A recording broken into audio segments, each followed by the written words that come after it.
దూత media power of news. నమస్తే, welcome to Dootha media. నేను పవన్. ఆకుతోట గిరిజన కాలనీ నుంచి ఇందిరాభవన్ వరకు ర్యాలీ నిర్వహించిన షర్మిల గాంధీబొమ్మ సెంటర్ వద్ద వైఎస్ రాజశేఖర రెడ్డి విగ్రహానికి పుష్పాంజలి ఘటించారు. ఈ సందర్భంగా మీడియా సమావేశంలో మాట్లాడిన షర్మిల వైఎస్ జగన్మోహన్ రెడ్డిపై విరుచుకుపడ్డారు.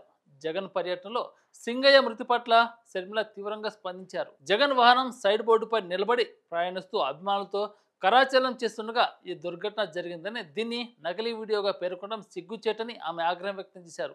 అధికారంలో ఉన్నప్పుడు ప్రజలను కలవని జగన్ ఇప్పుడు జన సమీకరణతో శక్తి ప్రదర్శన చేస్తున్నారని ఆమె విమర్శించారు. ఇది ముమ్మాటికి జగన్ తప్పిదమని తెలిపారు. చట్టాలు నిబంధనలు జగన్కు వర్తించవా?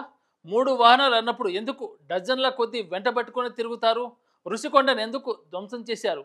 మద్యం నిషేధం హామీ ఇచ్చి ఎందుకు అవినీతికి పాల్పడ్డారని నిలదీశారు. అసెంబ్లీలో ప్రజల సమస్యలపై సమాధానం చెప్పే సాహసం జగన్కు లేదని ఆమె ధ్వజమెత్తారు. అందుకే రాకుండా దాక్కుంటున్నారని విమర్శించారు.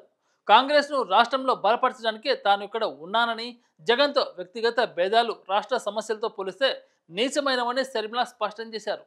బీజేపీకి వ్యతిరేకంగా కాంగ్రెస్ ఒక్కటే పోరాడగలదని, జగన్ బీజేపీకి మద్దతిచ్చి ప్రజలను వంచారని ఆమె ఆరోపించారు.